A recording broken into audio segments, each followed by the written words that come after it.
There's no doubt that the youth of the United States have always been at the forefront for social change. We have seen time and time again that whenever people come together and understand their rights and are no longer afraid, that change happens. Laws change. For many years now, students who are undocumented have been advocating strongly that they have the same right as anyone else to get a job and get an education. Every year, 65,000 undocumented students graduate from high school. And every year, the aspirations and the hopes of those high school students crash into the reality of not being able to go to school. Not because they don't want to, not because they're bad students, but because they don't have a piece of paper.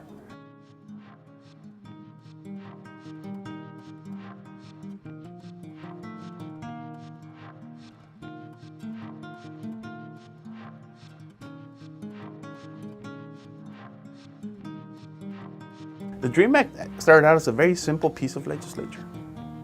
If you were in this country and you graduated from a United States high school and you're a good student and you wanted to go to college, then you will have legal status in this country. It was a very simple and very humane way of approaching the situation of hundreds of thousands of undocumented students who wanted to excel in academics. The bill was very positive, but then politics got involved. And suddenly we began to see things like, if you want to go to a university, you could go to a university, but you will not qualify for federal financial aid. You will have to pay out of your own pocket to go to college. And if you cannot afford that, then your other option is the US military. And that's why we began to see interesting allies supporting the new incarnation of the DREAM Act, like the Pentagon. Then the DREAM Act changed even further. Legislators began to say, well, not only do you have to pay out of your own pocket, but in order for the DREAM Act to pass, we have to get rid of in-state tuition for undocumented students, which is incredibly a larger amount of money than what you would pay if you were a legal resident of the state.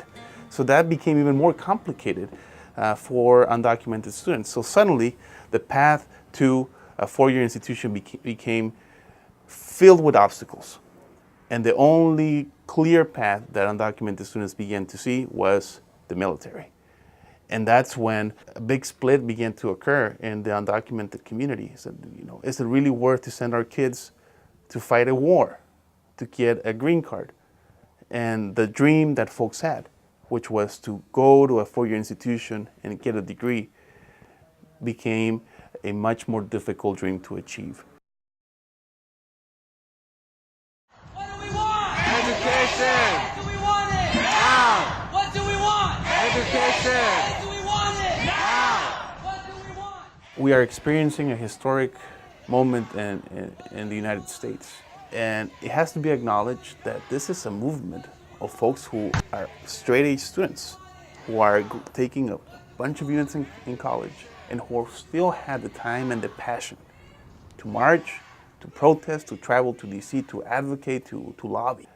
I've seen how they're passionate about this. I've seen how they are willing to commit to even get deported. Risking deportation is what they're doing, being separated from their families and leaving the only country that they knew behind and sacrificing all that they knew for this movement. And the message that we're trying to send is, we are going to grab you and take you away from your family and throw you across the border to a country that you know nothing about. Let's give an opportunity to our young men and women to remain in this country. This is their country. This is their community. This is where their families are. This is where they envision their future. This is their home.